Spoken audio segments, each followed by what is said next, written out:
Hello, I'm David. I'm the coordinator of the Maths Learning Centre. It's semester 1, 2021, and this is a revision seminar for Probability and Statistics 2. And I've already got some requests, and I'm going to talk about some of them. Okay. I feel like talking about joint probabilities first.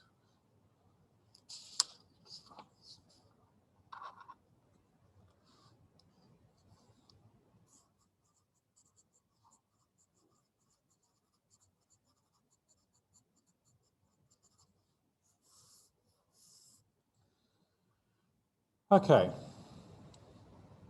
So the big idea in all of probability theory is that given any situation and imagining all of the things that could happen, they all have a probability, or at least a likelihood, to say how much more or less likely than all the other things that could have happened.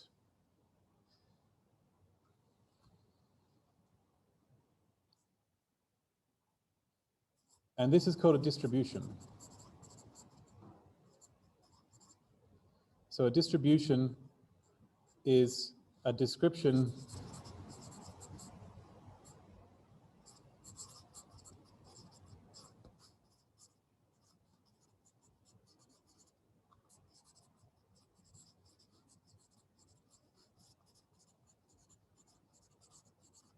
of all the things that could happen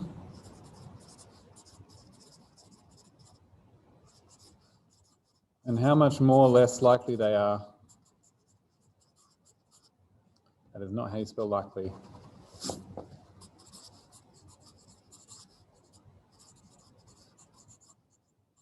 Than all the other things that could happen.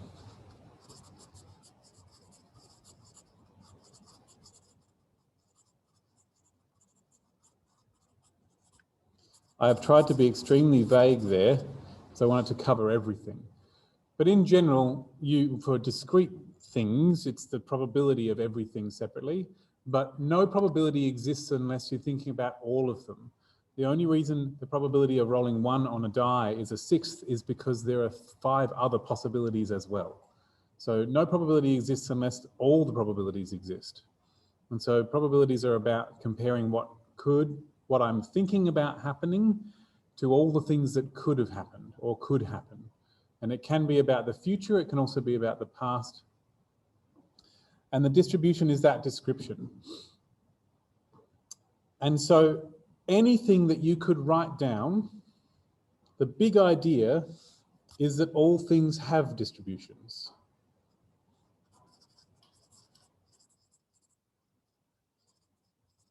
Given a situation that's sort of random,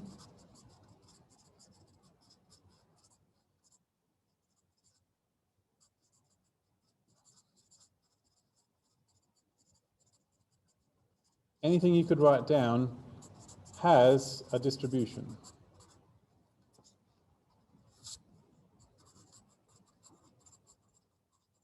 Anything at all. You could write down, if you roll a single die, you could write down how long it takes for the die to stop rolling. And that would have a distribution, which would describe all the numbers that length of time could be and how likely they all are compared to each other. You could have, when you roll a die, you could write down the number that appears on the top of the die. You could write down the number that appears on the bottom of the die. You could write down the sum of the numbers all the way around the edges of the die. You could also write down how you feel today as a word, right? When you're rolling it. Anything that you could write down the amount of sound energy it produces as it's rolling. Any of those things that you could write down about that situation has a list of numbers or possibly words that it could possibly be, and they all have probabilities to describe how likely everything is compared to all the other things. That's the big idea of statistics. And the hope is that somebody has already described what those probabilities are and given a name to the distribution. That's the hope. Okay. But when I say anything, I literally mean anything, and that anything could be a combination of several things. So for example,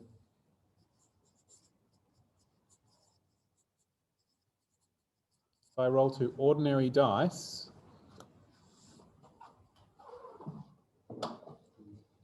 because I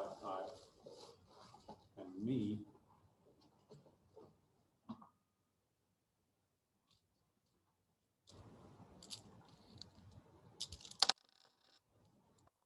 for example, I could write that object of that situation of the rolling of 2 dice has information you could write down about it.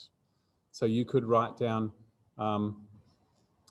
so the thing that you write down could be the number on the green die.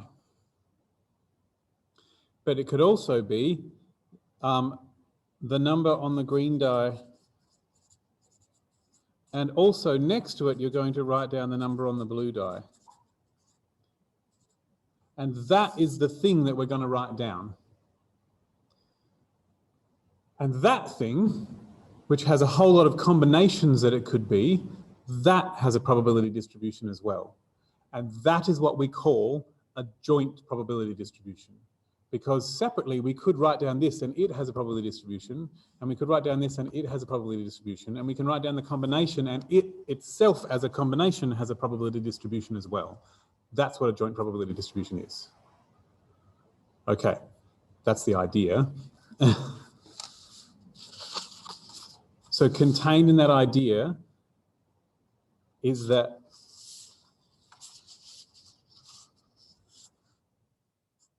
so number on green die all by itself has the options 1, 2, 3, 4, 5, 6, and each of those has the same probability. And the number on the blue die has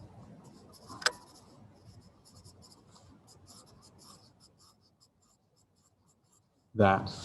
And then the combination of the number on the green die and the number on the blue die has 36 possibilities. So we could have, all right. So this is a neat little order that I can draw with a nice little graph. I could, if I wanted to, draw it like this. This is a bad thing to do, but I could do it. I could have 1 and 1, and then I could have 1 and 2. I could have 1 and 3, 1 and 4, 1 and 5, 1 and 6, and then go through the 2 and 1, and the 2 and 2, and so on. I could run through all of those, and then there'd be the 36 possibilities. And in this case, they all have the same probability, if you like. But there's no particular natural ordering for that. The other option is to draw them like this, and this is what the green die is doing. 1, 2, 3, 4, 5, 6, and this is what the blue die is doing. And then when they're both 1, there is a height there. And when they're both 2, there is a height there. And when they're both 3, there is a height there. And so on. There would be a big stack of them. And every combination of possible numbers that the two things could be would have a little height, which would be a thing like that. So I'm actually going to draw it because I really want to draw it properly.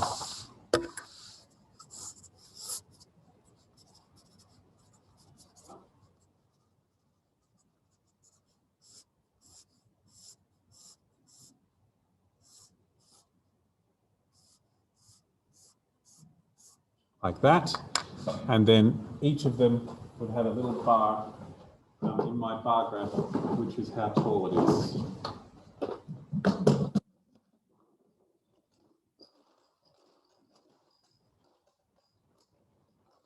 I'm not going to get 36 of them out, I just want to.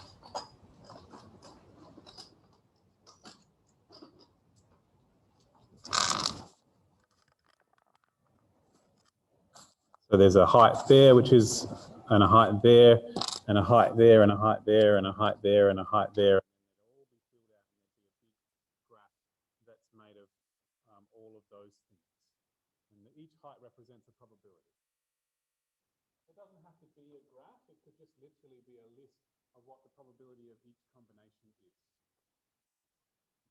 But what you need is a way of organizing what the combinations are And a graph with blue and green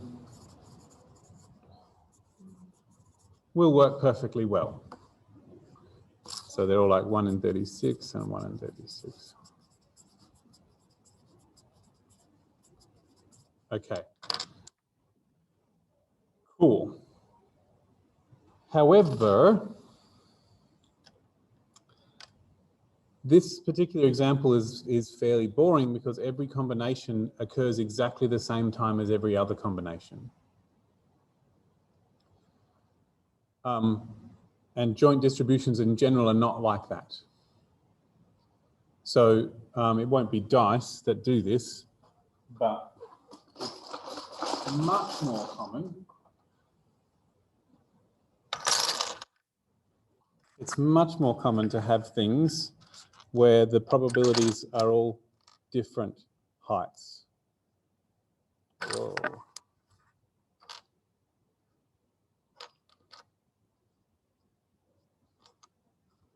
And then every probability has a different height.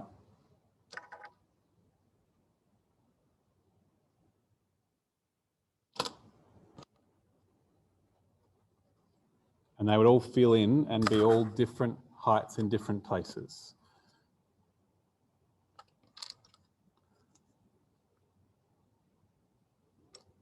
Whatever, it doesn't really matter.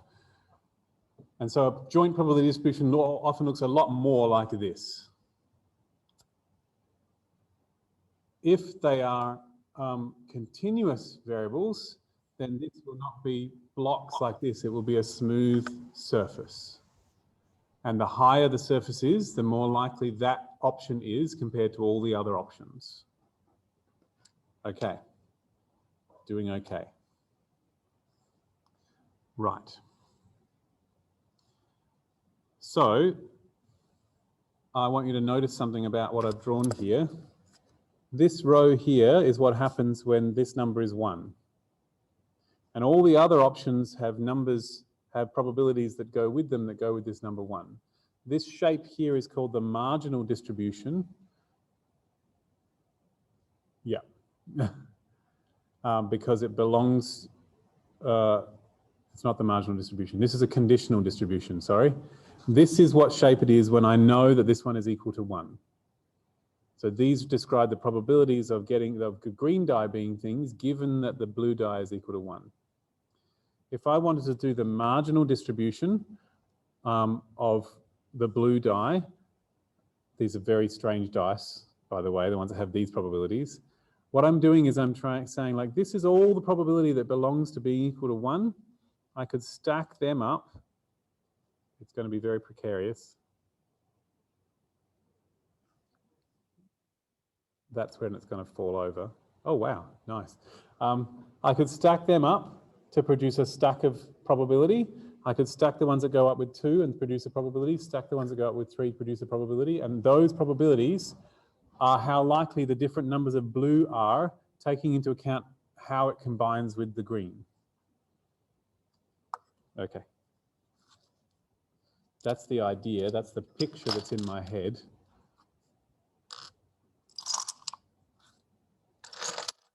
Okay.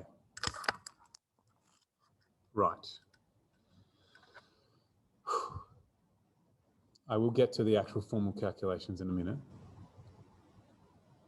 So almost all things in the universe are actually joint probabilities, because any situation has lots of things you could write down about it, and all of those together is like a list of coordinates, and that thing has a joint probability that goes with every combination. But the reason we care so much about them is that we actually want to pull out what happens for just one of them at a time. So another really important example of a joint probability is when you take a survey, and I've got 5 people in my survey. It's extremely well representative. And I ask each of them a question, and they say yes or no.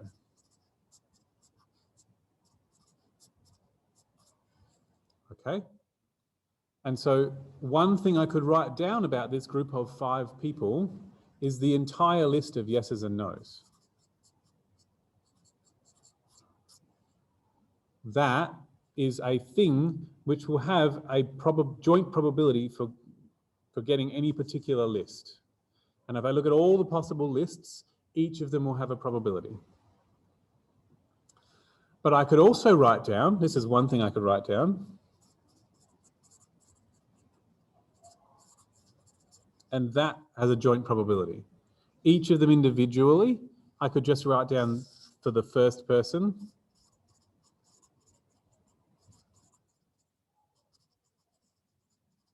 well, the fifth person's answer,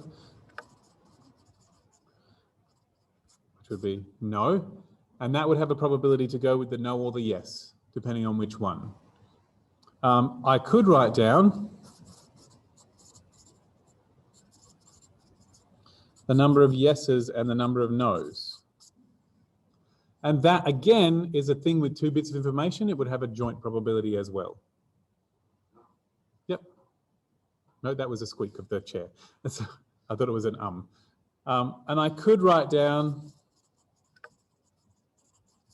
the number of yeses, which is just a single number and has a single probability, not a joint probability. So these are single probabilities and these are joint distributions.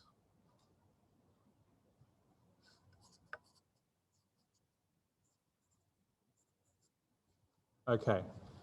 These situations are important situations. The other one would be where you write down a number for each person, and then you could write down the list of numbers, and that would have joint probability, but then you could also have the mean of those numbers, and that would have a single not joint probability. Right. Okay. Sweet. So I'm just going to write down, I'm just going to stop there and wonder if anyone has any specific questions or comments about what I've said, or specific questions to do with joint probabilities that they're wanting to know how to figure out. Goes for you on the Zoom as well.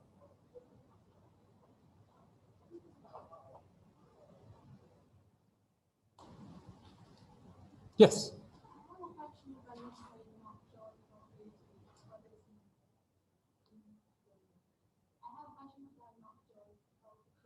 I'll write it down on my first page. What was that?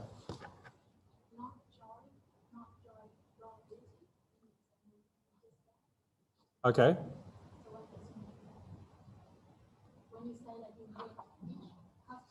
Oh, when I say this is not a joint probability, okay. I mean that this is an ordinary distribution. It has a 0 for no and a 1 for whatever, and this has a probability and this has a 1 minus probability.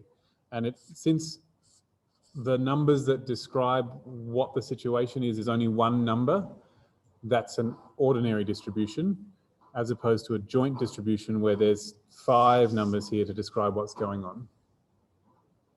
So when I say a not joint probability, that's all of the probability distributions that you learned before you heard about joint probability distributions, like a Poisson or a normal or a whatever. Does that answer your question?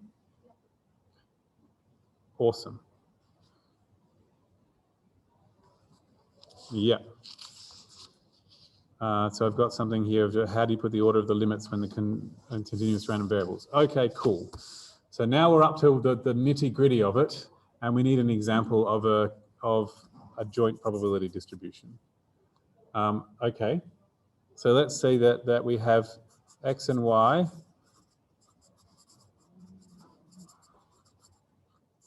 where f of x, y is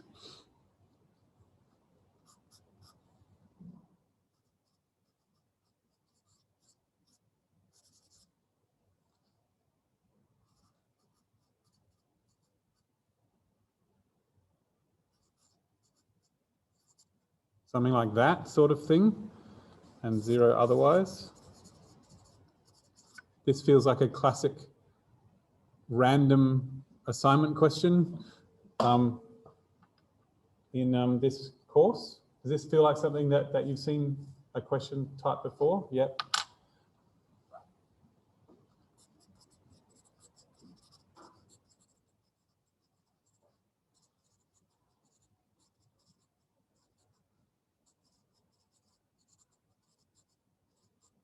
So find K so that this is a valid joint probability distribution.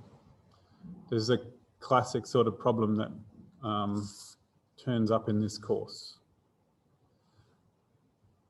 So I'm going to imagine what's going on here.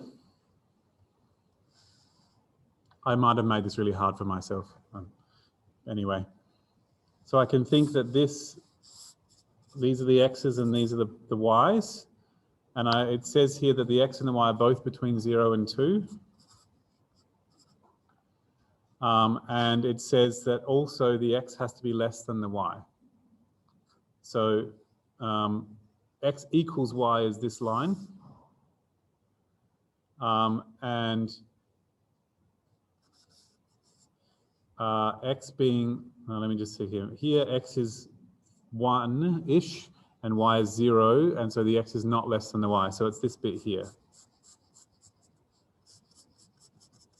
So at the moment, this isn't a drawing of the probability distribution yet. This is just a drawing of all of the values of X and Y that have a not 0 probability.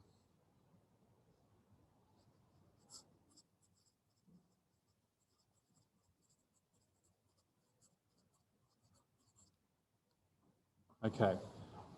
In some courses with probability, they call this the support. I don't know if that word's been used in your course. No? Okay. Ignore that then. Okay. The actual probability density function, which is what this thing here is, can be interpreted as a height. And we don't have to. Like, basically, there's a number attached to every point here, and that number is its relative likelihood compared to all the other things. And this is saying that height is k times x squared plus y. So at this point, the height is 0 because it's k times 0 squared plus 0. And at this point, the height is k times 2 squared plus 2. So k times 6 at this point. So it's 0 high here, and it's 6 high here. And here, when x is 0 and y is 2, it's 2 times k high here. And here, where x is 1 and y is 1, it's 3. And everything has a different height. And together, those heights form some sort of surface. That's the idea that's going on here. I have no idea what that surface is. It's definitely curved because it's got an x squared in it. Okay.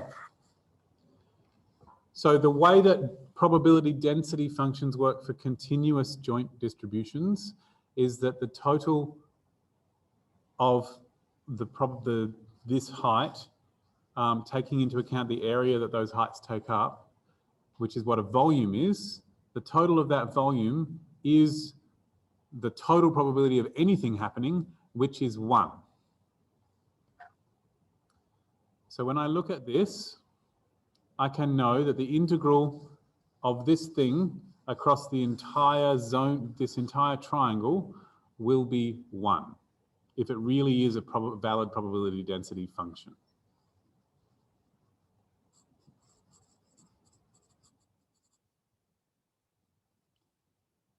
The integral of this function across this triangle, I shall call the region R. This triangle is going to be called R for region. Across this whole region should be 1, where R equals.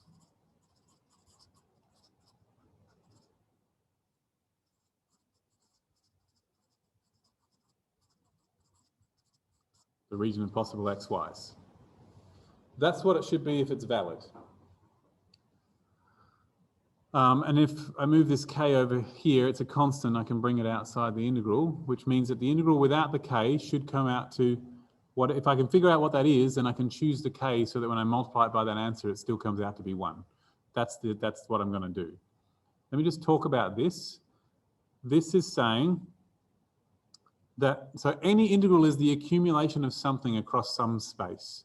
And so this is the space here, and I'm trying to accumulate the probabilities.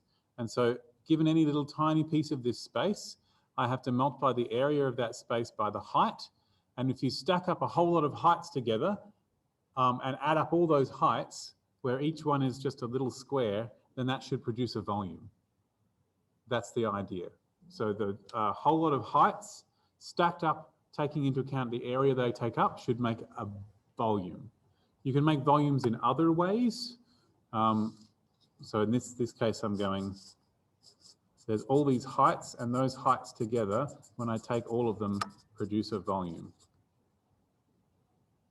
Volume. Yeah. Okay. So I need to figure out, so success in integrating things, which is what I said in the multivariable calculus seminar, but if you're not doing multivariable calculus, then you need to hear it again. Success in integrating things requires you to locate every point in the space that you're moving across, and also figure out what the height or depth or value is that you're actually adding up. So I've already figured out the value of the thing I'm adding up. I need to now locate every point in this zone. So the best way to locate the points, these things here will tell you how to locate it. First, you'll choose one coordinate, and then you'll choose the other coordinate. So I can locate this point by first choosing the x coordinate and then choosing the y. I could just as easily have chosen the y first and then the x. It doesn't really matter, but the decision of what the options are will look slightly different as we go. I'm just going to write this line as y equals x. Okay, so I can locate a point in this by first choosing a value of x,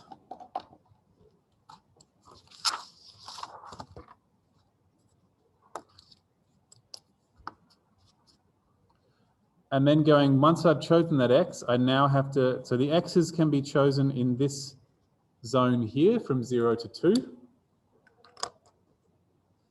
So this information tells me that I'm going to do the integral from x equals 0 to x equals 2. That's what that information is going to do. And once I've chosen my x, then I need to choose my y from the options for y that are available after I've chosen that x. So the options for y are these options here.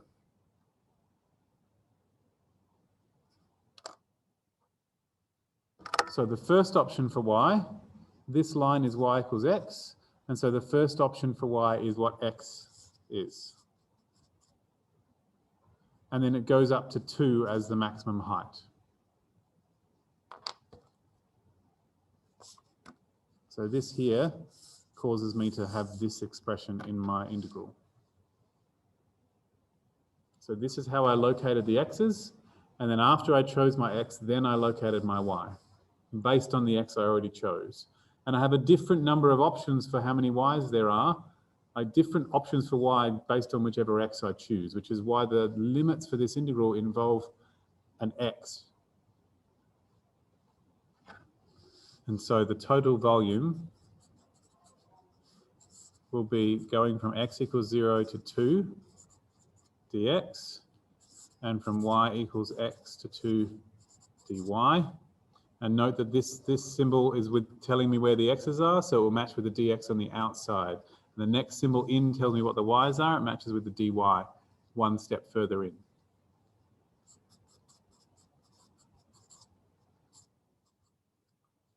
That's the integral I have to do. How are people feeling about the process I went through to choose what the limits of my integration were? In particular, Inez, you were the one who asked about it in the first place. Yeah, I think it's more clear now. So I think maybe it's better to choose the small limits first and the bigger one. Probably. Okay. I will do another example where it's a little harder and it'll be easier to see which one's easier. Okay. All right. Thank you. Cool. And then I would do actually do the integral. So I would start from the middle usually and do that. I have put an x equals here to remind me that this one belongs with the x's. So the k is a constant multiplied on, so it will still be there. I'm doing a dy here, so the x squared counts as a constant. And if I had a constant like 3, it would become a 3x when I integrate it. So it's going to be, we're doing it with y, and this will be a half of y squared now.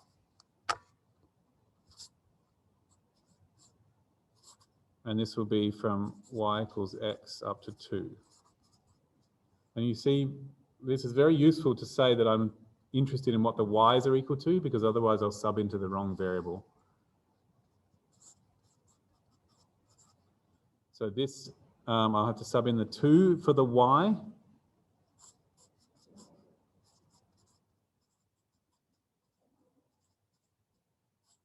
And sub in the x for the y.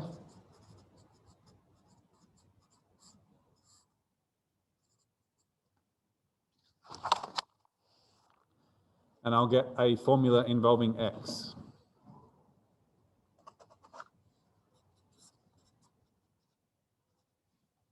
So what have I got? The k can come out. 2x squared plus 2 minus x cubed minus a half of x squared. Okay. So I've got an x cubed, 1.5 x squared, and a 2. Pretty sure I did that right. This side I subbed in the y equals 2. That's a 2 and that's a 2 squared. This side I subbed in the y equals x. I get x squared times x, which is x cubed, and a half of x squared. Okay. 2x squared minus half of x squared is 1.5 x squared, which is 3 over 2. Okay, I'm good. And now I can integrate this.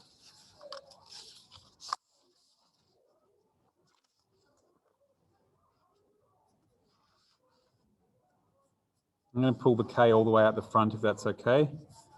This integral would be minus a quarter of x to the 4. This would be 3 halves of x cubed, but I'd divide by the 3. And this one will be 2x. And that would be whatever answer it is.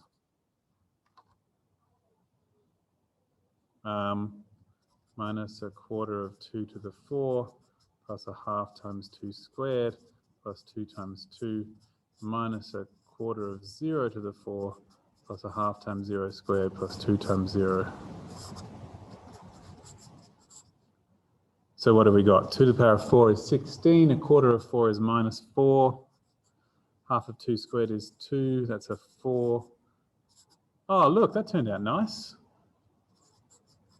Beautiful. And this is supposed to be 1. And so therefore the k has to be a half.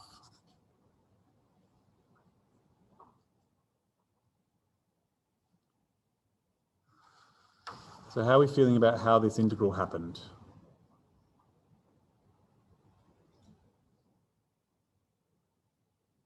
Cool. All right. I did a few things there that helped me not make mistakes, which is to remind myself what variable things are, call it x equals so that or y equals, so I sub it into the correct one. But you're going to have to know your integral techniques. Okay. And so actually my formula is now that f of x, y is a half of x squared plus y.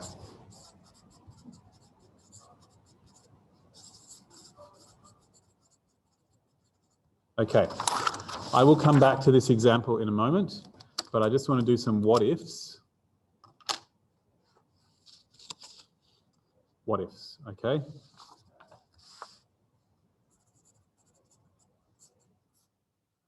So what if, when I drew the region, it looked like this?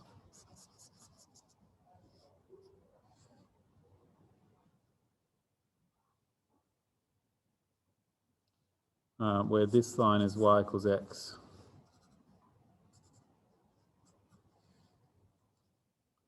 And this line is y equals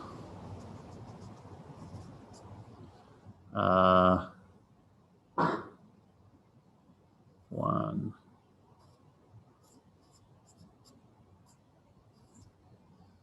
2 minus x.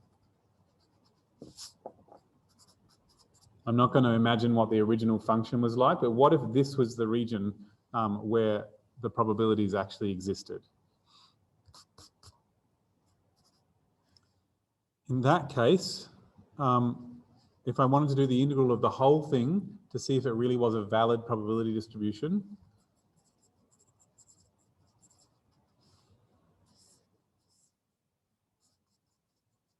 whatever f of x, y was, I have two choices. I could do my x, choose my x and then choose my y, or I could choose my y and then choose my x, and either of them is valid. So if I choose my x first, then the x would be going from 0 to 2, because they're the choices for what x could be. But then the options for what y are is different depending on which half of this I'm in. So I'm going to have to separate this into two pieces. A piece, because I can't describe what the y is doing the same way in both parts. So I would do, there's a part when x is from 0 to 1, where the choice for y is from 0 to x. And there's another part when x is from 1 to 2, where the choice for y is from 0 to 2 minus x. Like that.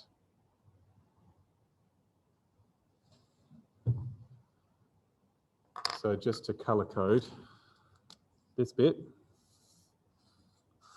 is described by these two. And this bit is described by these two. So here is a region, and to locate every spot in this region, the x's are between 0 and 1, and the y's after I've chosen the x is between 0 and x. And in this region, the x's are between 1 and 2, and the y's are between 0 and 2 minus x. So that's one way of dealing with this. Or I could have done, I'm going to have to redraw my diagram.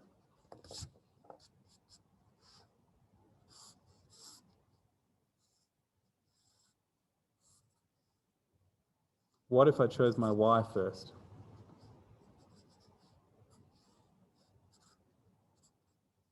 In that case, my y would be somewhere between 0 and 1, and then the x's would go between here and here.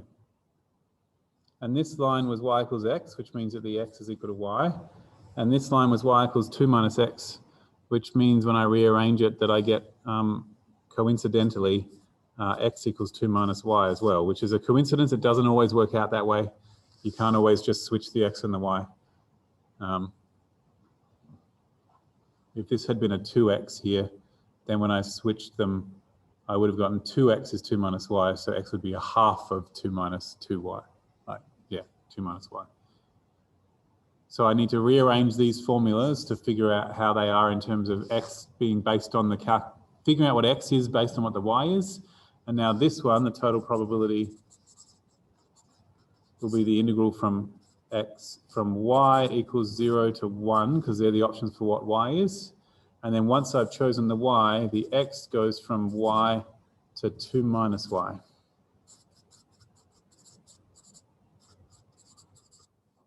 Like that. That's this region done all in one go, because the options for y have the same formula no matter, options for x have the same formula no matter what y is. How do people feel about that one?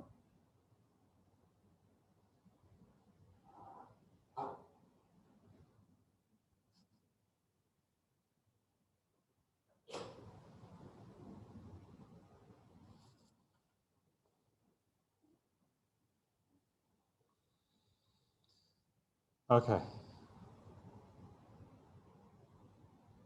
Yeah?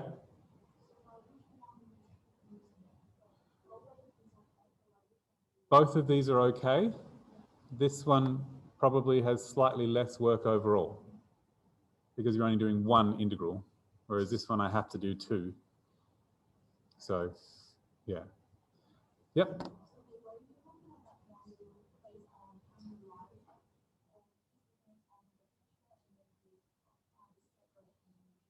It depends on the picture and how, if you choose the X first, whether it's the same choice for what the Y's are every time.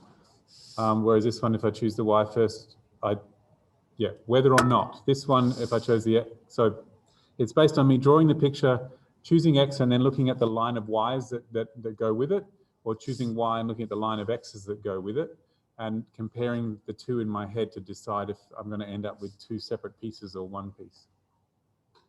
That's the decision. If you're in an exam, you know they'll both work, so you just run with one. But, yeah. So that was a good what if.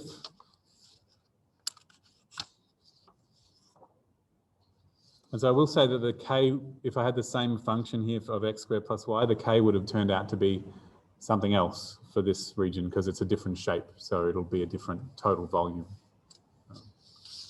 I need to change the k to make the total volume come out to 1. Okay, so there are two different things that you could try and figure out when you've got a joint distribution. You can figure out so when you've got a joint distribution with two variables, it tells you what the probability of all the combinations of x and y are.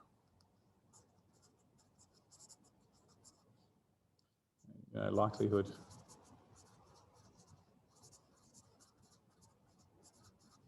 of combination of x and y.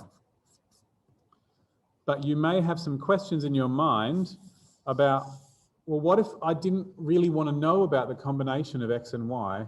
I just wanted to know about just the x or just the y. So I could look at all of my two dice rolling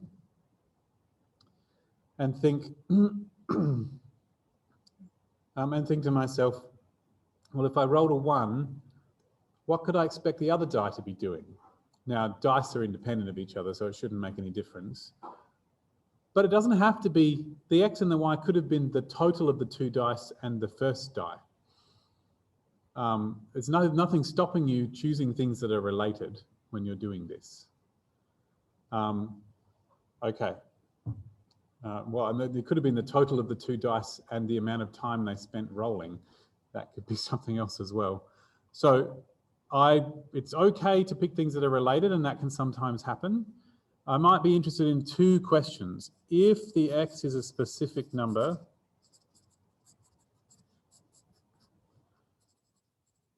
what could y be? That's one question. And not just what could y be, but how likely are all of the things that y could be? And if y is a specific number, what could x be? These things are called conditional distributions because you've chosen a specific number for one and you're seeing what happens after that choice has been made.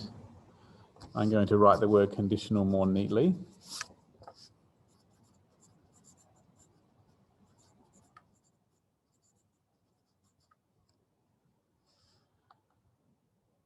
Another question you could ask is,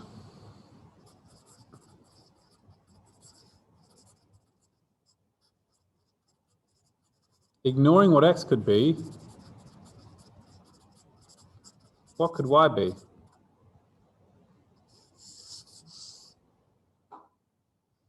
Or, ignoring what y could be, or maybe not ignoring, but taking into account all of the things that x could be, basically.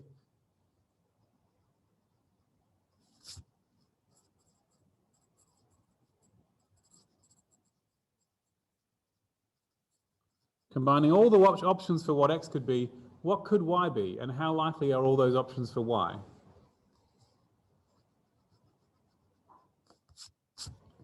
And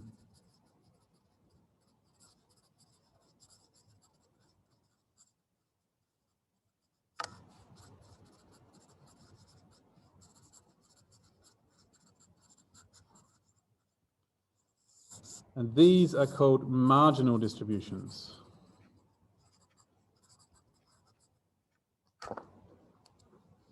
So the difference between them is that for a conditional distribution, you're interested in a specific value of one of the variables that are involved in the joint variable and what happens to the other one.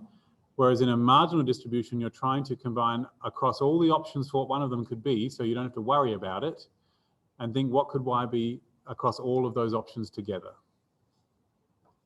So a conditional distribution will normally be something like, this one would be like f of y given x. Something like that. And it would normally be x being equal to a specific number. Oh, sorry. And this one would be f of x given the y being equal to a specific number. That's a conditional one. Whereas the marginal ones would be f sub y of y and f. And you put a little subscript. That's my understanding of how the notation is done. Does that look familiar? No? Yes, good. Okay. So, all right. Good. So I'm going to draw what that is like. I already described it with my things, but if I just have a few of them. I'm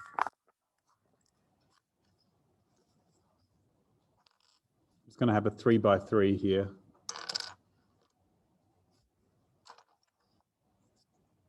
Wow.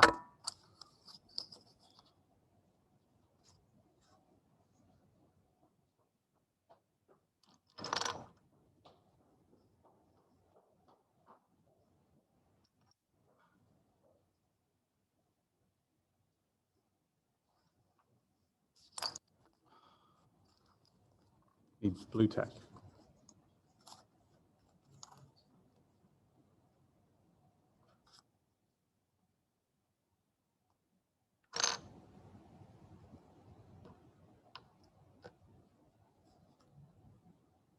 All right, here's my probability distribution.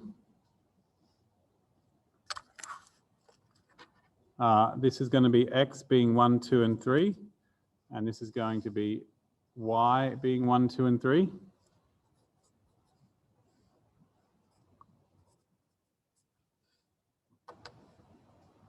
I'll just turn off this light here.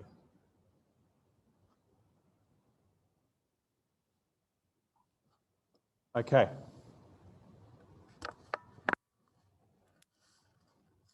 So this whole bit here, that whole volume is 1. And if I want to say, what is x doing? What is y doing when x is equal to 3? That will be just this bit.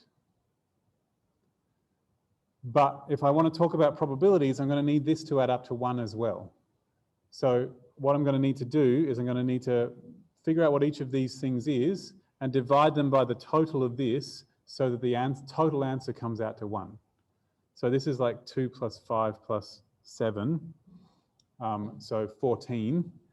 Currently this adds up to 14 whatever, so I'm going to have to divide by 14 so that it adds up to 1 instead. That's the idea. And these all add up to whatever that out to, and I have to divide by that k to get it to add up to 1. And this is the conditional distribution for y when x is 2. And this is the conditional distribution for x when y is 1.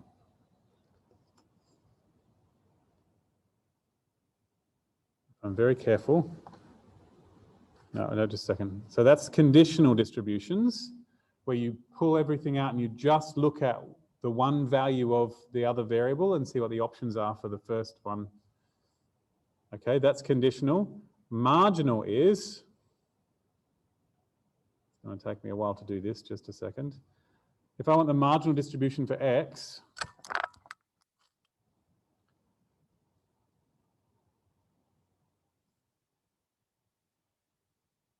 these are all the probabilities that go with x being equal to 3. And these are all the probabilities that go with x being equal to 2.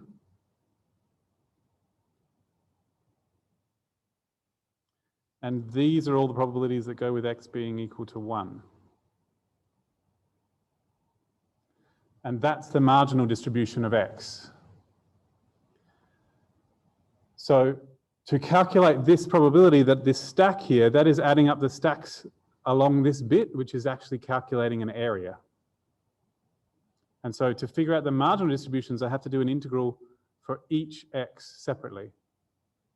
And to figure out the conditional distributions, I don't actually have to do an integral. But I do have to do at least one because I have to divide by the total anyway. That's the story. Let's see if we can figure it out for our other distribution.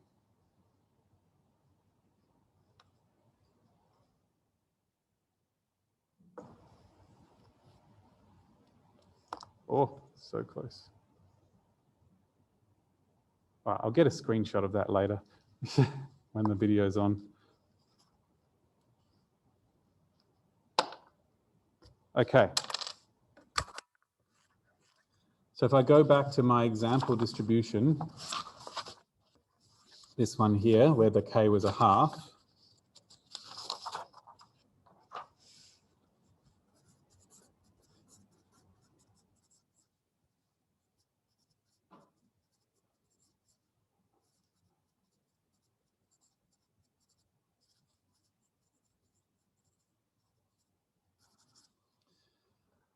which was defined on this zone.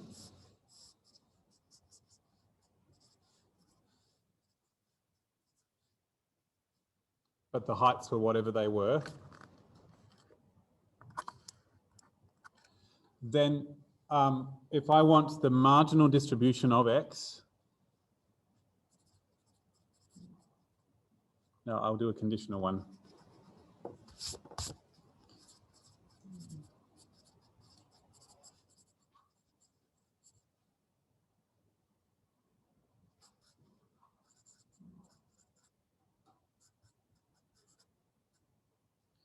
Not 2, 1. The conditional distribution of x given that y is equal to 1. So that's this distribution.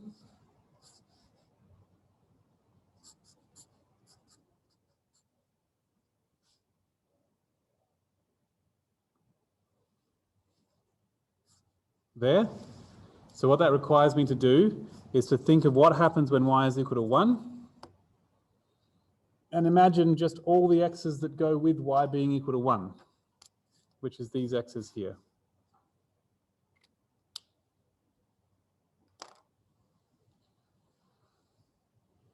All right. So the answer for the heights at this spot, I'm going to have to pick those heights out.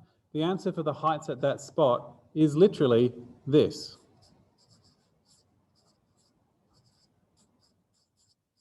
Right? That's what the answer is for the heights. And so that's what the formula is for what x is going to be. But the y is equal to 1.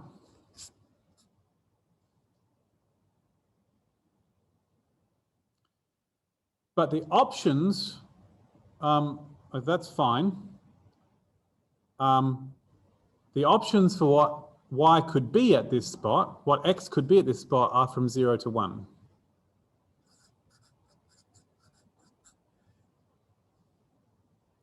So the x can't be everything from 0 to 2 because it can only be up to y.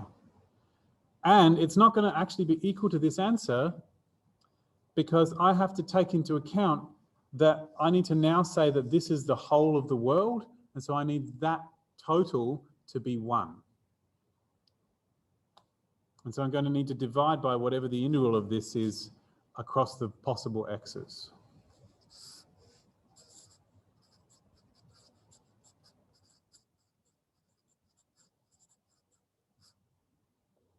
That's what it's going to be. So I should probably have started by calculating this to begin with. Sorry. This is similar to when you did conditional probabilities. Probability of A given B is the probability of A and B over the probability of B. This is the probability that y is equal to 1. That's the marginal distribution. So it's not technically a probability, but anyway, it's a likelihood.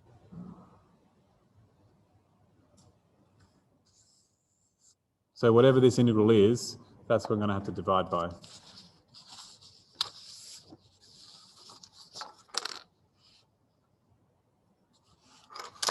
There goes my distribution. Oh well. X equals 0 to 1 over half of.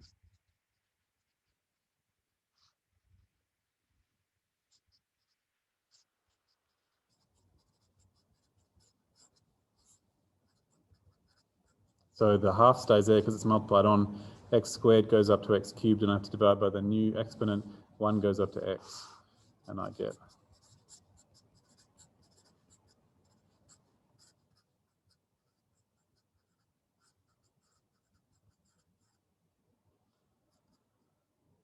which is a half times 1 and a third, which is 4/3. And so that's 2/3. And so therefore f of x, given that y is equal to 1, is a half x squared plus 1 over 2/3. And dividing by 2/3 is the same as multiplying by 3 over 2, so we get 3/4. So if I had done the conditional probability, the conditional distribution of x given that y is equal to 2, there would have been a 2 in this spot and a 2 in this spot. And so this integral would have worked out to be a different answer, and I would have had to divide by that answer instead. So what happened is, this is what the formula is for the probability when y is 1, but I have to divide it by the total of all of those probabilities in order for it to come out to be equal to 1. In a similar way to this formula. How do people feel about what just happened there? Cool. So if I had done a conditional distribution of y, given that x is equal to a number, my integral would have been going this way. Because I would have chosen my x and then thought about all the options that y could be. But a marginal distribution is a different thing entirely.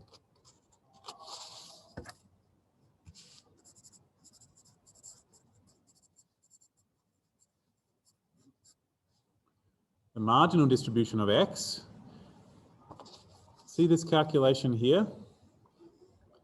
I have to do that for every possible value of y.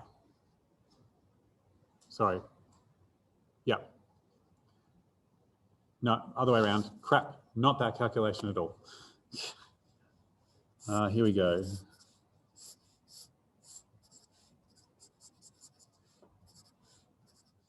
So the marginal distribution of x means that every value of x, I have to add up all the probabilities that belong to that x, like that. And so the marginal distribution of x at the position x is that I have to take all the probabilities that belong to the x I'm thinking of and I have to add them all up. So these are what the probabilities are.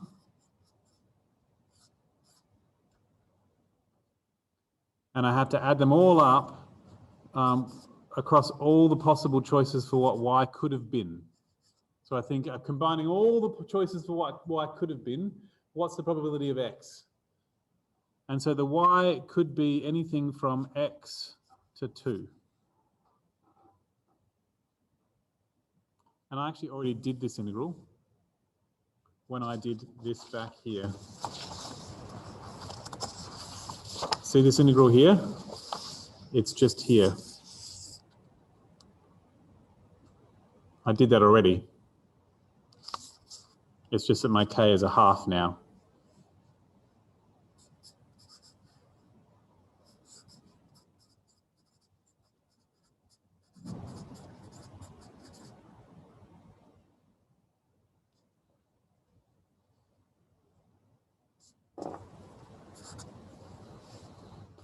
so this is just a shortcut based on the answer I already gave.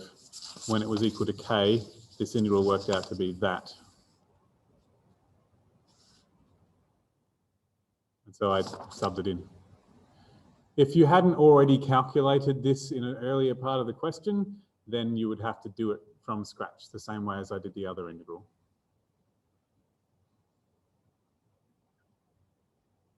And that's it. This says, now I know if I draw this graph, it'll tell me what the distribution of x is.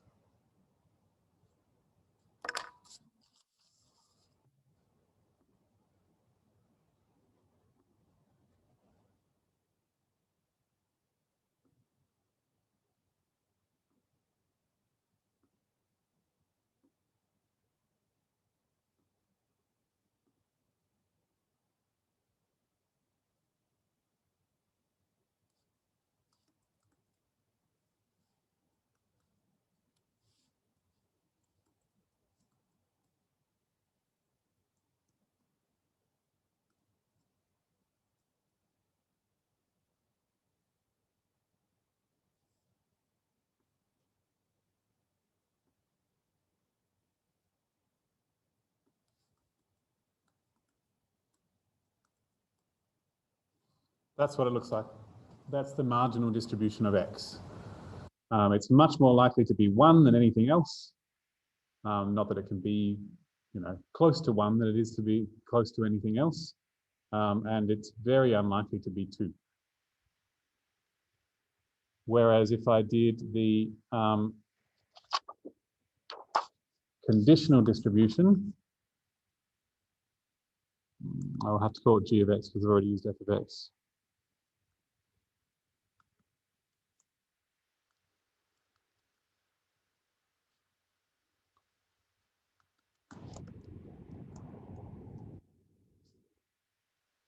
That's the conditional distribution of x given that y is equal to 1, which is the slice. This is the vertical slice through my surface at that spot. Yeah. And so I could conceivably actually do the conditional distribution. Yeah. Anyway, I just want to draw one more thing.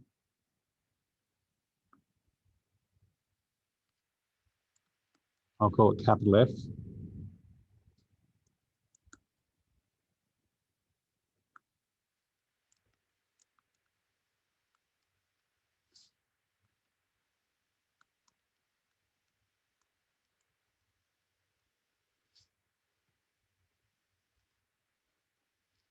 Damn it, David.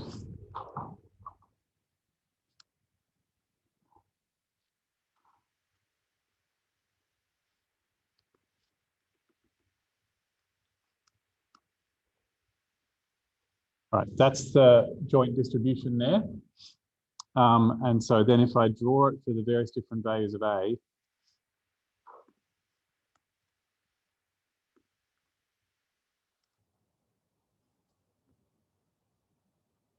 it looks like that. Yeah. So this is what happens when I get that thing that I drew earlier.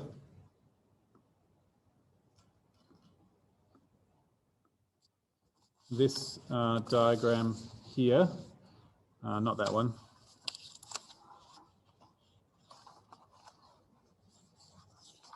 This diagram here, and I draw the shape of the graph above this orange line as the orange line moves up and down. So as the orange line is here or here or here or here, then that shape of the graph is what I was sharing before.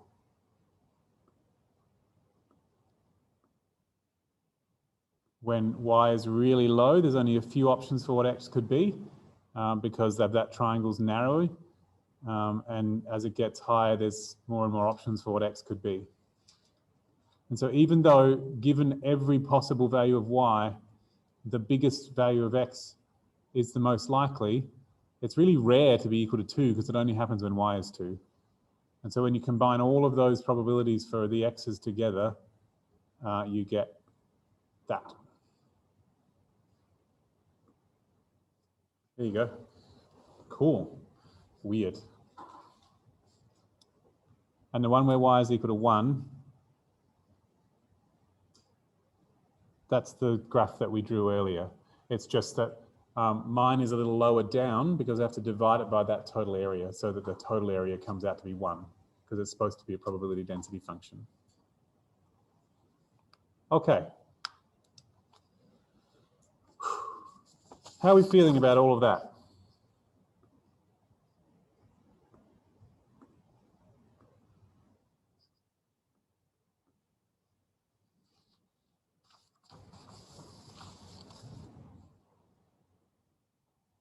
Cool. So one thing to add is that the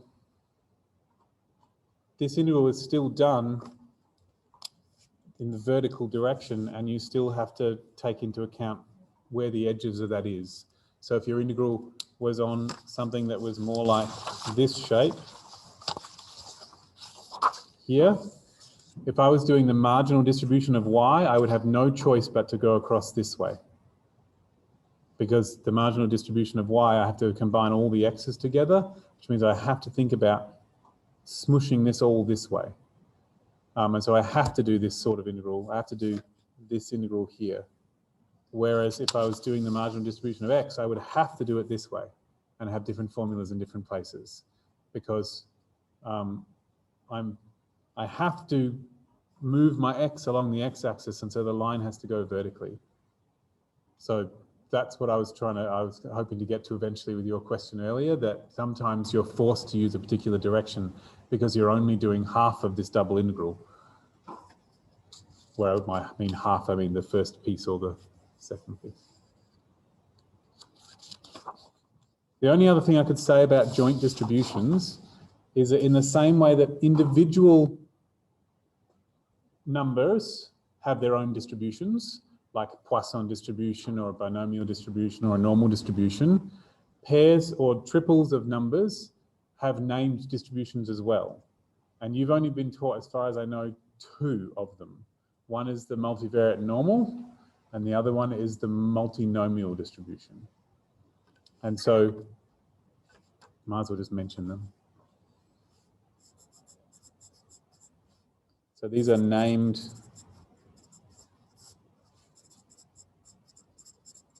multivariate distributions.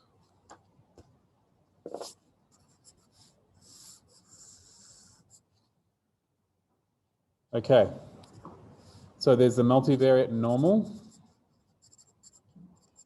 which I can't remember the formula for.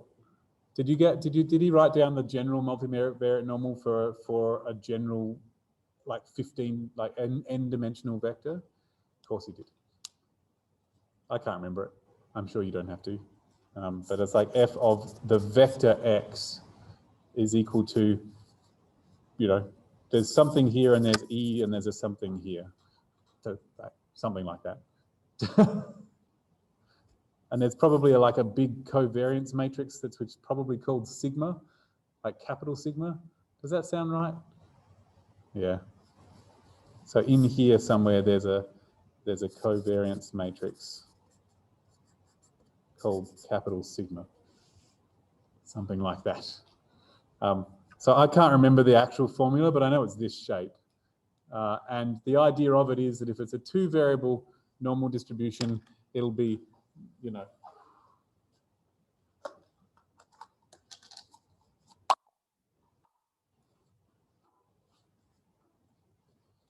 it'll be like this shape, where it's like a hump like that, and it'll flatten out at the edges. See, it's better than this though. And it doesn't have to be symmetrical, it can be wider in one direction than the other. That's what this covariance matrix is getting at. Yeah, basically. It only should have one hump in the middle somewhere. The bivariate normal looks like that. Yeah, and so it's most likely to be near a point somewhere in the middle, which is the mean in both directions simultaneously. But then given every possible x, you can slice this. Oh, I didn't bring my knife.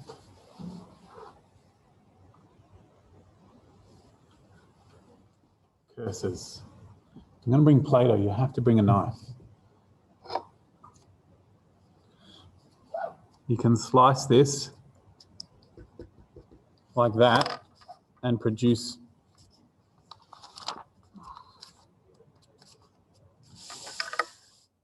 a normal distribution for what the options for what x could be. That's the idea, that there is a normal distribution at every x, and those normal distributions together produce a big, humpy, double normal distribution.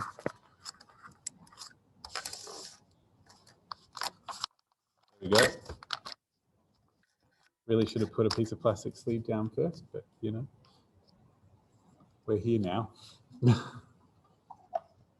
I mean, in 3D, we don't have a fourth dimension to draw the height for the probability, but it's still okay. It's just that there is a single number at every point in space. And that single number at every point in space tells you what the probability of being close to that point is. And so there will be a point somewhere in the middle that is the most probable, and then it will get less probable the further away you get. That's the multivariate normal distribution. And I'm sure there's some specific details that go in this course. And if you want to talk about them, feel free to drop in the Maths Learning Centre and bring your course notes and we can chat about them, because I don't know what they are off the top of my head. But this is the general idea. Okay. Does anyone have specific questions about the multivariate normal distribution that they want to ask now? Because I can talk about them now.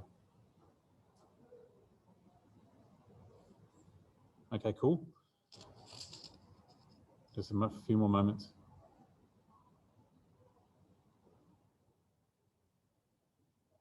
Sweet. Okay. One thing I will say is that if anyone ever asks you to figure out a conditional distribution for a multivariate normal, then you have to not actually do the actual integral that's involved, because it's impossible. Like you're going to end up with an integral with crap e to the minus x squared. If you do a conditional, like this is the marginal distribution of y, for example, would be something like that. And there'll be a, plus a value of y here. It's impossible to do this integral because this e to the minus x squared doesn't have an answer for it doesn't have a formula for its integral. It does exist, it just doesn't have a formula for it. But you can shortcut the process by knowing that if you rewrite this in just the right way, then it's a distribution, it's the PDF of a normal distribution. And so you can say, aha, if I factorize this bit here, factorize this bit here, then it's the PDF of this normal distribution, and you'll bring some stuff out of the integral, and then the rest of it will be the PDF of a normal distribution. You can say that answer is 1. Yeah. That's the sort of thing that will happen. Okay. I just felt like adding that. That one's going to go in a different pile. All right. So what the other named multivariate distribution is the multinomial distribution.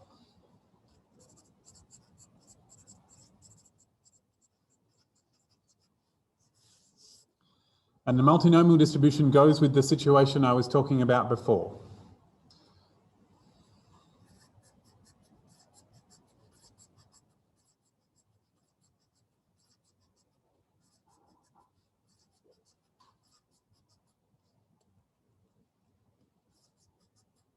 Doesn't have to be people, but people are easy to draw.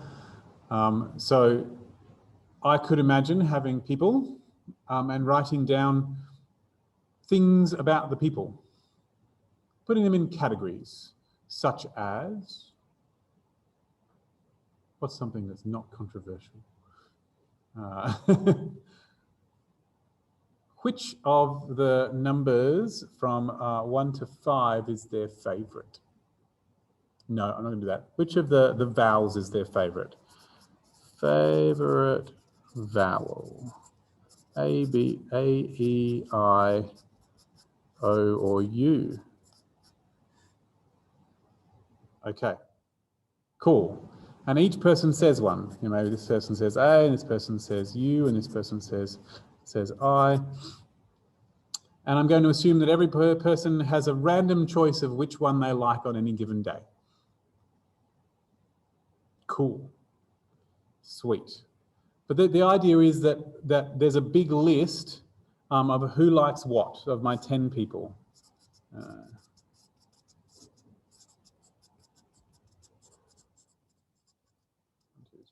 5, 6, 7, 8, 9, 10. That could be a multivariate distribution. It's not a new. They're not random variables in the traditional sense because they're not numbers, but that's okay.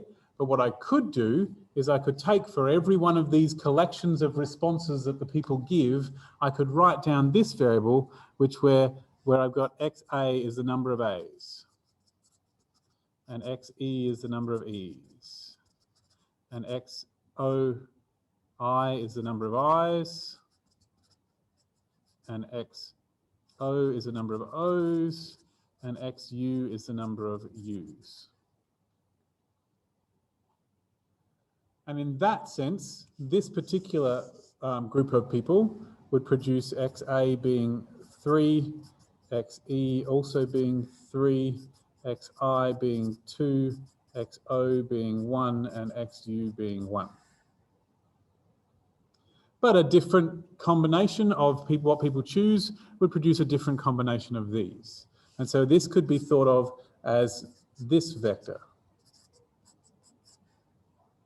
It's a coincidence that they are descending in order. That's just a coincidence. And it could just as easily have been 3, 0, 0, 5, 2, or anything. That as long as I add it up to 10, because there's 10 people in my list. So when I think about all of the things that could have happened, I can get any combination of numbers here as long as I add up to 10. The multinomial distribution is a description of that situation. That's what it is. So the number of variables that are joined together to make the multivariate variable is the number of categories there are. And what they add up to is the number of trials, it's called. So I don't know, this is the multivariate. So as long as everybody chooses these with the same probability, then we'll be good. As long as they choose randomly. I could imagine, it could also be that the individual people have a specific choice and I just choose these people randomly out of a large number of people, and that's the same idea. But that's the situation it happens in. And so these are all separate individual variables, but they also combine together to make a multivariate variable, which is from the multinomial distribution. Yeah, cool. So that's the idea. I had 10 trials and 5 categories. And I could make the probabilities different. Maybe this one, people choose half the time. I'm just going to do it with decimals because it's easier.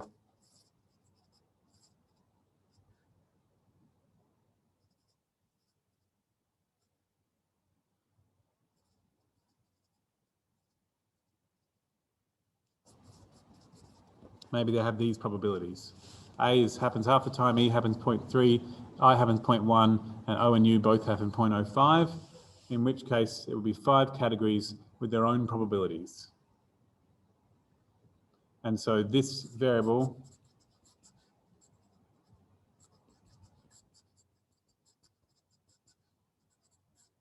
is multinomial.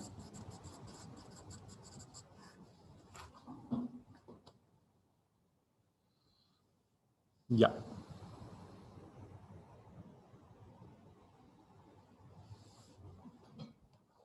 I can't remember the details, but I do know a few things. that if I pull out just one of the variables, it will become that variable all by itself, ignoring what the other variables are doing, like combining all the marginal distribution of XA will be a binomial distribution. So if you do, just a second, and the F of XA, XE, XI, XO, XU will be, I can't remember, it's got a factorial in it. Oh, I know what it is. I know exactly what it is. Okay, it will be 10 factorial divided by XA factorial, XE factorial, XI factorial, XO factorial, XU factorial, and it will be 0.5 to the power of XA and 0.3 to the power of XE and 0.1 to the power of XI and 0.05 to the power of XO and 0.05 to the power of XU. And that's because these are the probabilities that go with those categories, and you go probability to the power of how many of each category, how many are in that category, and that's the function. Yeah. It's called multinomial, well, because there's lots of numbers. Multi means many, and nomial means names, so there's lots of names for the categories. So that's the idea. But this is also called the multinomial coefficient.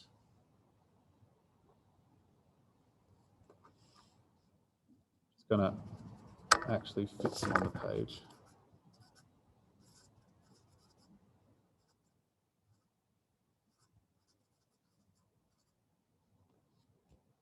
So the general pattern is that the variable that it is, the multivariate variable that it is a list of numbers, and those numbers is how many are in each category. And you need the probabilities to the power of those numbers and the total factorial divided by those numbers. And the important thing about it is that you always know that these numbers have to add up to 10, no matter what they are. Yeah. But we also know that the marginal distribution of XA is the one that comes from the binomial distribution. So this will be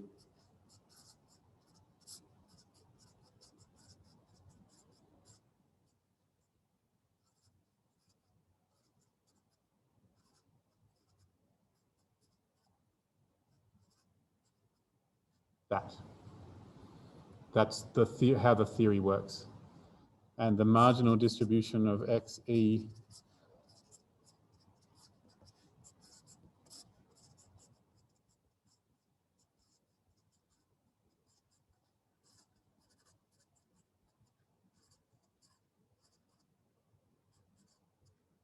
damn it,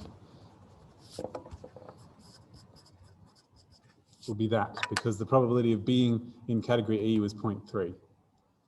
So that's just telling me, what this tells me is that XA by itself, not worrying about what any of the other X's are doing simultaneously, will be a binomial distribution with 10 trials and probability of success 0.5.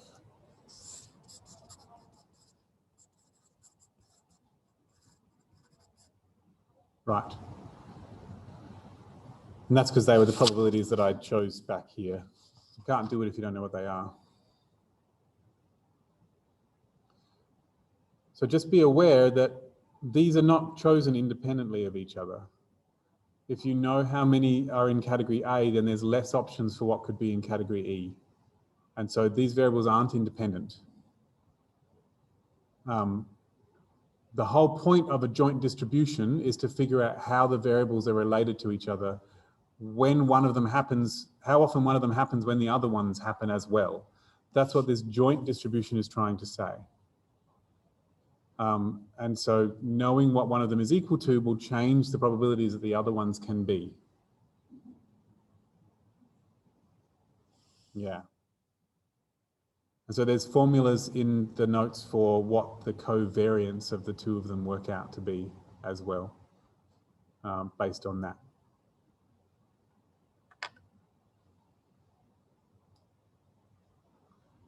thoughts or questions about this?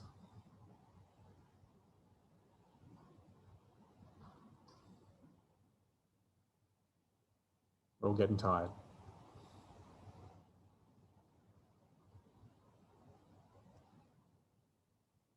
I've certainly had enough of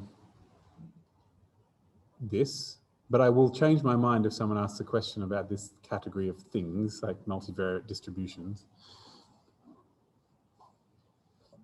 All right. Well, if not,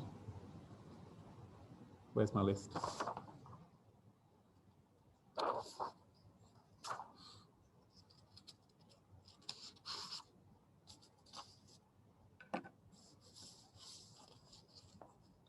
I remember an assignment question this semester where we had to do a completely different calculation, and it turned out that it was multinomial after you've done all the calculations because you recognized this formula. So I don't know if they'll do that again in the exam. They've already done it in an assignment, so I wouldn't expect it, but you never know. Yeah. But that situation was about lightning strikes. And the same situation had several numbers that were recorded about that one situation. And so those numbers all together as a list are a multivariate distribution. That's the idea of what a multivariate distribution is doing. Yeah. Okay. So what am I going to talk about next? If anything, it could be too tired. A whole group of people over there said, let's talk about Markov chains. So I could do that.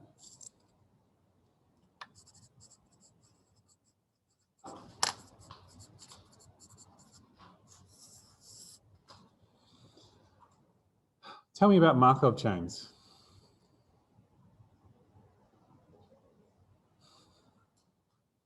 What makes them chainy?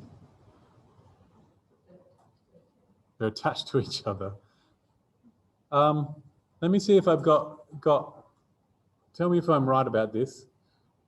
Back in Maths 1, Markov chains were an application of matrices. But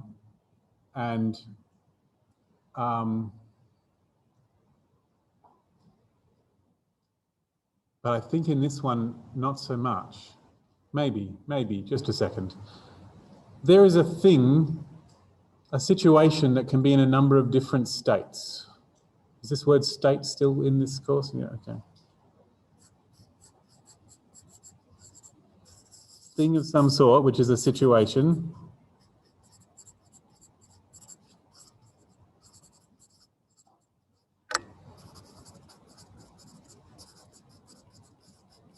Can be in several states.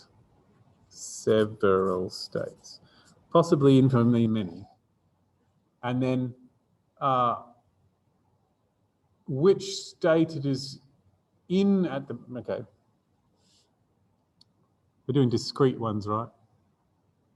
That's it, as opposed to continuous. Continuous is in random processes 3. Okay, so that's okay. So the idea is that as time moves forward, it changes state, possibly. And you can call the states whatever you want. And they're often called by numbers, aren't they?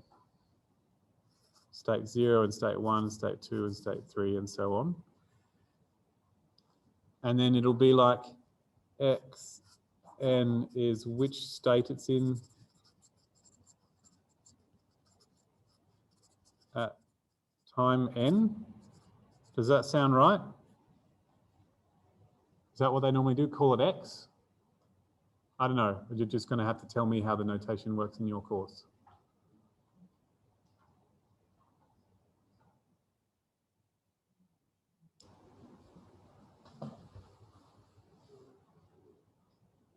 If someone had some notes, I could look at them.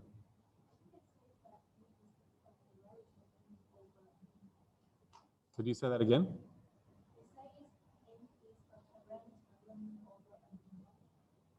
Over an index. Okay, so this is the index. No? Oh, okay.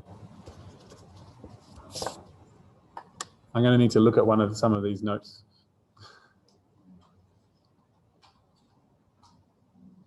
I need to get the notation right, and then I can talk about it.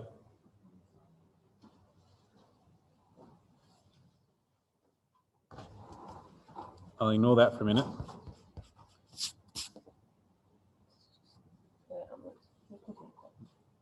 Oh, I was right. Okay.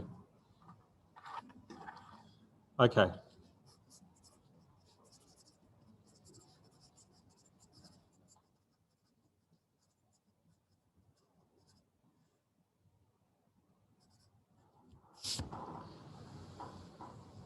Okay.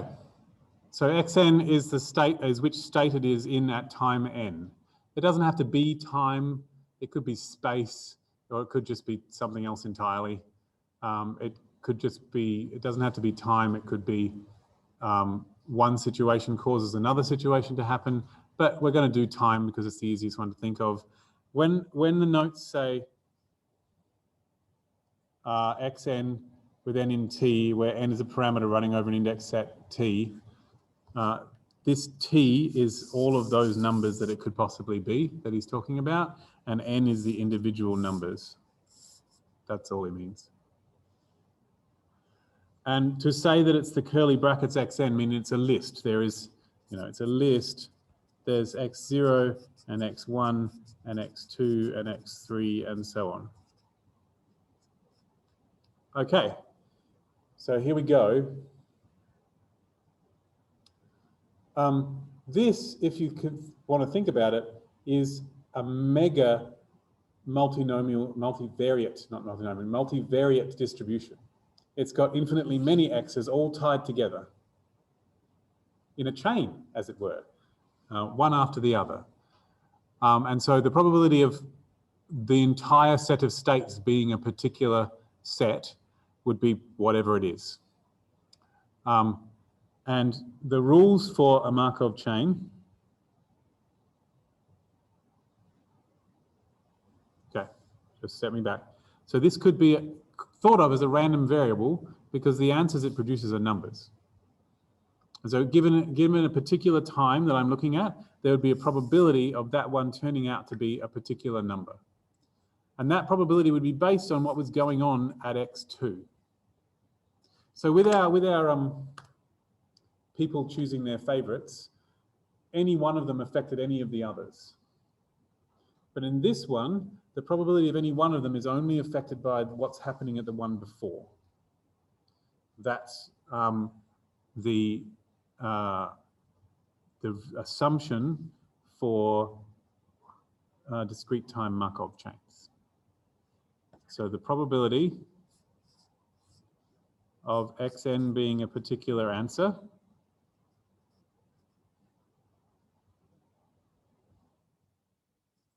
S because reasons,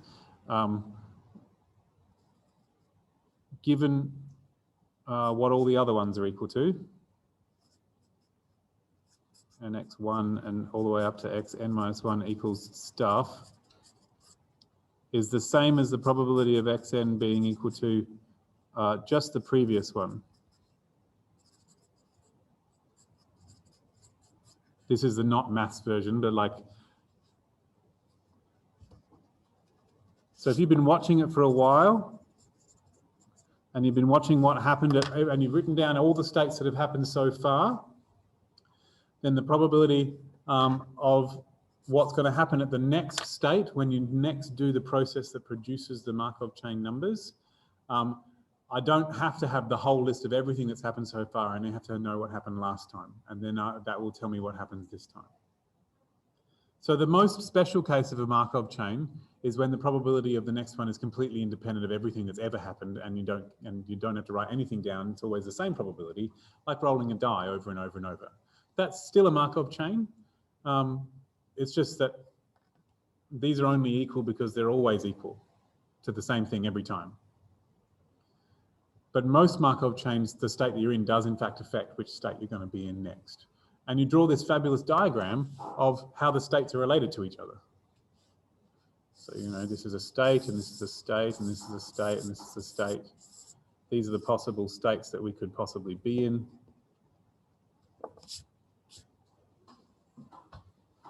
you know, state A and state B and state C and state D. And maybe if you're in state A, then you end up at another spot.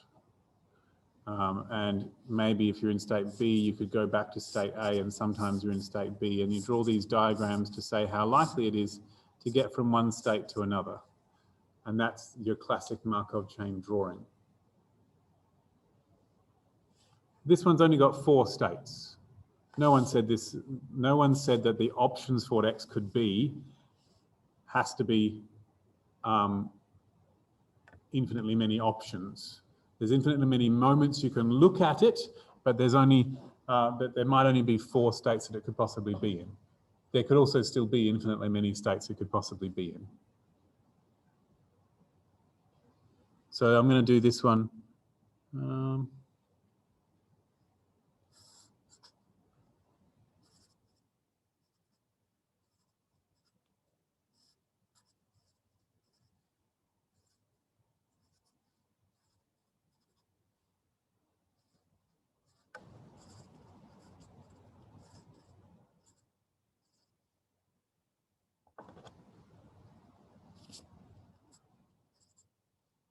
So this one, if I'm in state A, I've got a 30% chance of ending up in B and a 70% chance of ending up in C.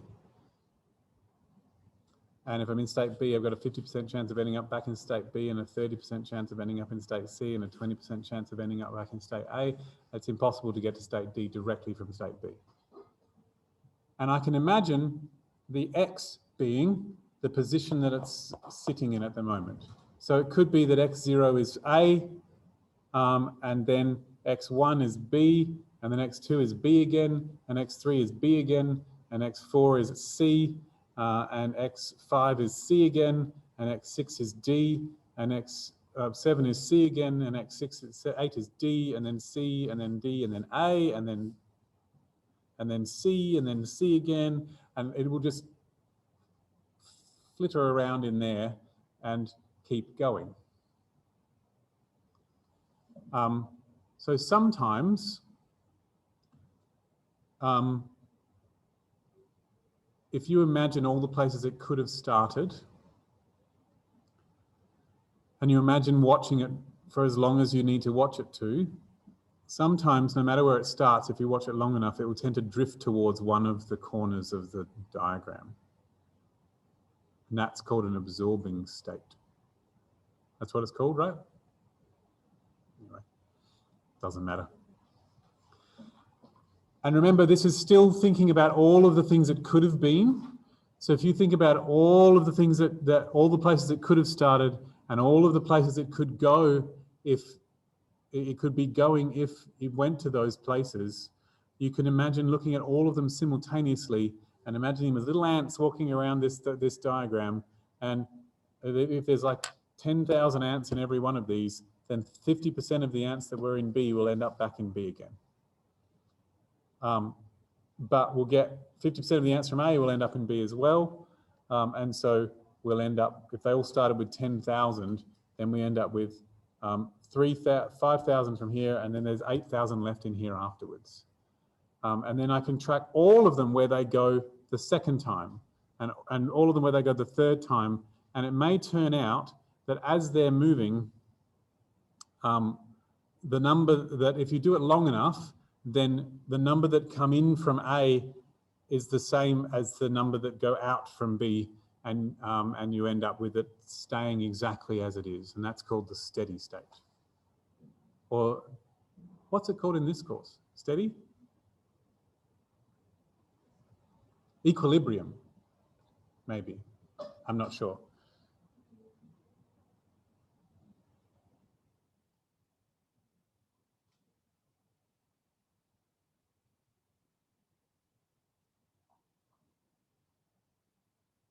Okay, so I can create from this a matrix which describes how things go from one to the other. But I'm just going to check something.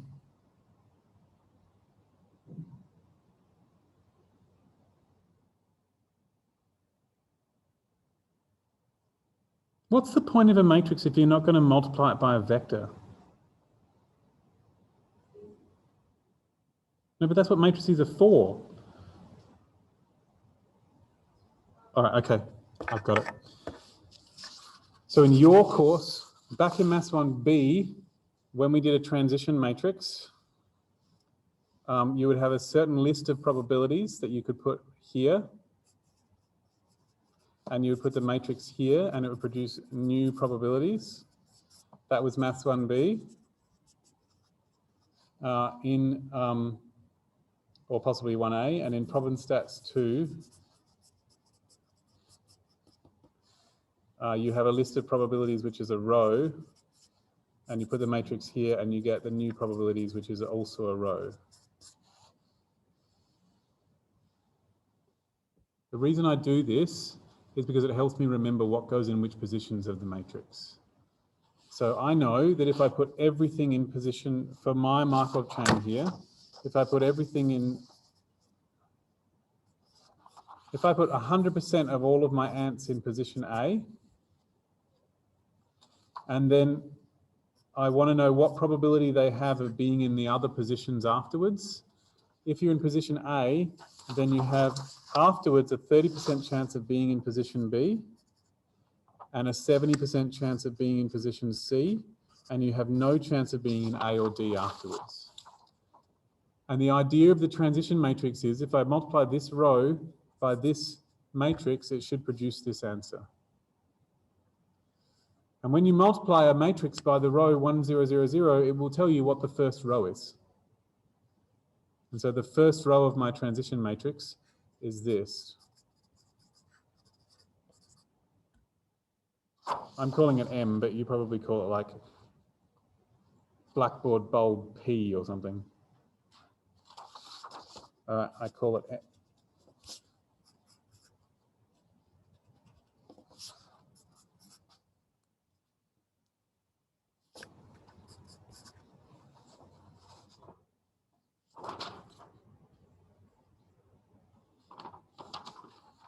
All right, and so if I put 0, 1, 0, 0 times P, that will produce, well, if all of them are in B, then afterwards 30% of them are in C, 20% of them are in A, and 50% of them are in B. And so that's the second row. And so on. I can construct the matrix that way. And what the matrix does is that if I've been watching all of the possible Markov chains running through simultaneously, and I've got a particular point, well, maybe not all of the possible ones, I've just got some of them that I'm thinking about. And if I've reached a particular point with a particular probability, then I can think, oh, well, what if I had gotten to the point where 20% of them are in A and 20% of them are in B and 40% of them are in C and 40% of them are in D. That's so not going to work. That will work.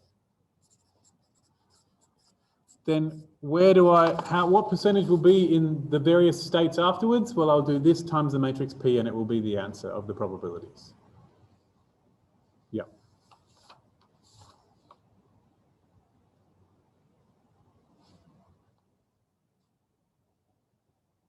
So this here is saying the probability that X naught is in position I is the ith position is the original probability times the matrix times the ith column.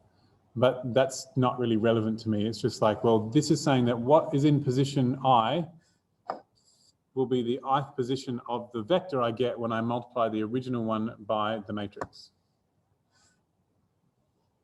So this is the original, this is the probability that X naught is equal to B. And then afterwards, what is in this spot will be the probability that X naught is X1 is equal to B. Yep. That's what this notation here is trying to get at, and it's not obvious on the page here for me, but this is how I think about it as a vector.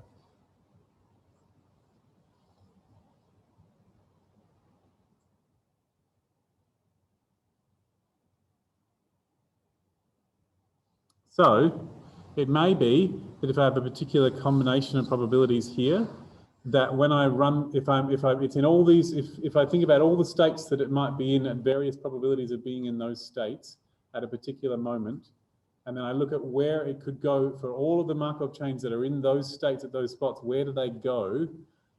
It may be that you end up with the same list of states with the same probabilities afterwards. And then if you get to that point, you'll always have all of the Markov chains in those points at all times. And that means, pardon me, that if you forget to watch it for a while and you come back after some random amount of time, then it should be in that exact state. Yeah. So that's called the equilibrium.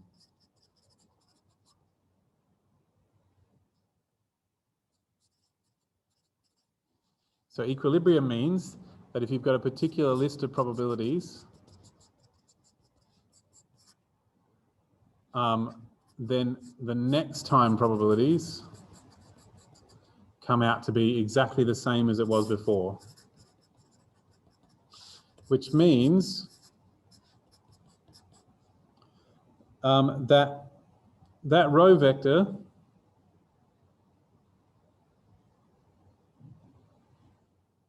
yeah, he didn't say that, but if you look very carefully, if I transposed everything, then I'd get P transpose pi transpose is pi, well, that's a vector, pi transpose, which means this is an eigenvector of P because it's 1 times the original, which is really cool.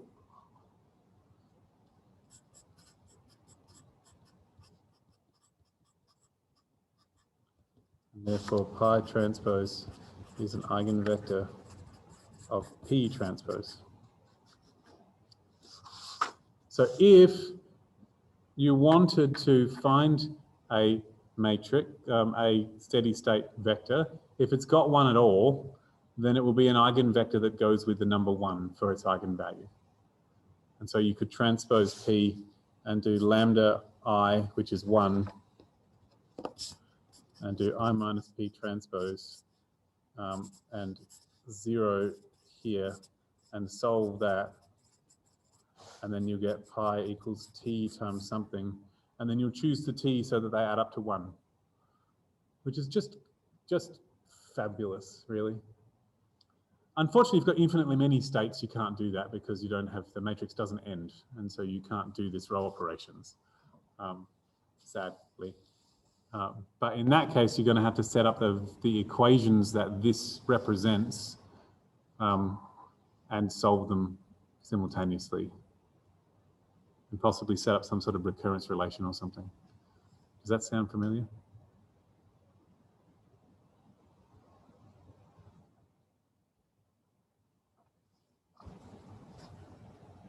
Oh, wow. Okay. I get it. All right. Let me just step back a bit. And I am going to stop because, no, not quite yet. I can stop at any time. It's like I'm an addict. I can stop at any moment. Okay. So my original diagram was this. If I'm in the steady state, then all my ants that are walking from one place to another, the number that come out will be the same as the number that come in. And so the proportion that are in position A, according to my diagram, if I'm at the equilibrium,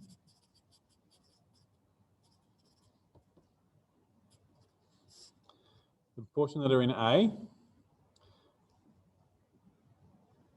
right now will be the same as the ones that are that end up in A afterwards. And so we get 90% of the ones that are in D and 20% of the ones that are in B. That's what ends up in A, and it has to be equal to the number that were in A to begin with.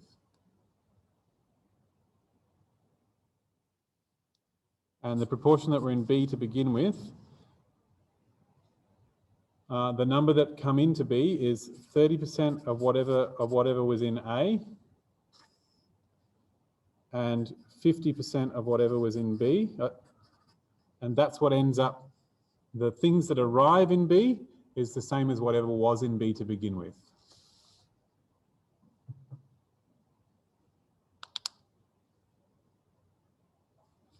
And the proportion that end up in C, the ones that arrive in C is 0.7 of the ones in A, and 0.3 of the ones in B, and 0.6 of the ones in C.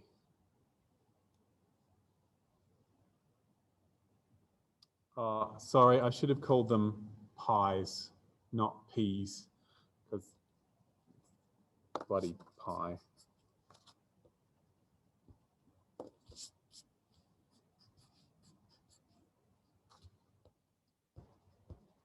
It's so annoyed.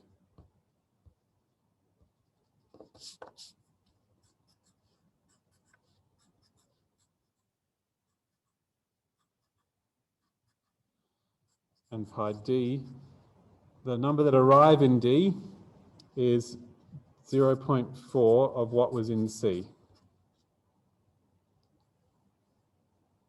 Oh crap, everything, oh no, I missed one, 0.1 of what was in D as well. 1, 2, 3, oh, there's 4 arrows coming in, okay.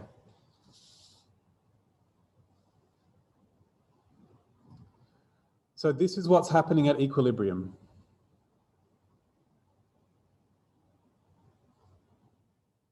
And also, pi A plus pi B plus pi C plus pi D should be 1, because they're probabilities. So this is the number that arrive in each state. And these are the ones that, that were in each state to begin with.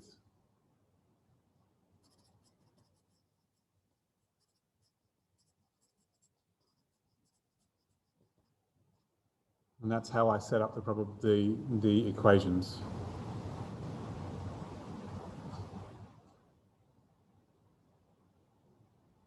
So if I labeled these things with numbers, I would have got pi naught and pi 1 and pi 2 and pi 3 or something like that.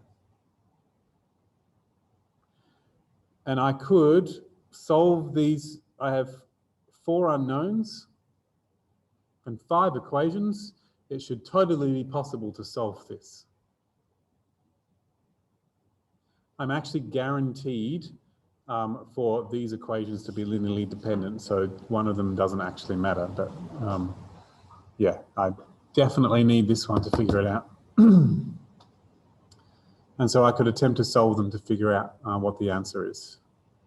If I had infinitely many states, I couldn't use a matrix to do this, and I would have to solve them one piece at a time, and I would hope very much that each state only arrives from a very small number of nearby states. So in the classic example of something where there's lots of states, 0, 1, 2, and a whole lot of other things, each of them only is related to the ones nearby, so that makes it a little simpler. But some of them, they're related to ones that are 2 down, and then they're much harder. So, yeah. Cool. Yeah. So this one, at least I could get rid of the pi d, because I could sub this in there. And then I've only got 3 equations. This one's, oh, there's a pi d there, that'll be a c there as well. So I would start creating some of them out of the others. If I was very lucky, then I would get one like this, which is sort of like the beginning. Yeah. Good-o. You have to decide, based on the situation you're told, what all of these arrows are that go from one position to another. You're either told directly what they are, or you have to make it up based on the choices that are involved. There was one in the assignments this semester where there was a book that was red, and you randomly chose a book and you moved it, put it back possibly in the right spot, possibly in the spot next to it, stuff. And so you had to make up those probabilities based on the story of what happened at that moment. And so it's the same as it goes all the way back to basic probability, where you had to figure out what's happening based on the story. And I have no advice for that at the moment without specific examples. Yeah, but it's important to keep separate in your mind the time from the states themselves. So in this one, time is 0 to infinity, but so are the states as well. But the states could just as easily have been called A, B, C, D, E. You just run out of letters eventually, but that's you could do it like the Excel spreadsheet, right? A, B, C, D to Z, and then AA and AB and AC and so on, and just keep going into whatever. They don't have to be, the states can be letters, they don't have to be numbers. Whereas the time is a number. It's 0, 1, 2, 3, etc. Yeah. That's as much as I want to say there, unless someone has some questions, a very specific one about Markov chains that I could try and do.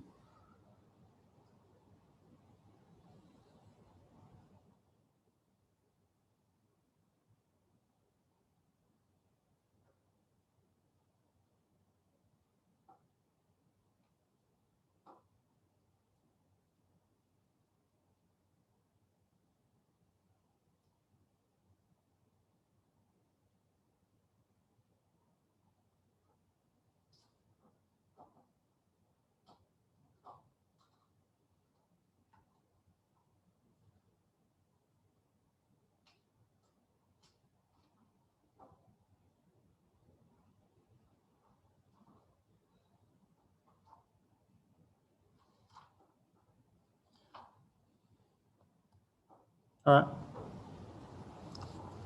right. There's a while until this exam, and feel free to come and chat about it. I imagine that the proportion of people in the Maths Learning Centre talking about Prob and stats will get closer and closer to 100% as we get closer to your exam, because it's one of the last ones.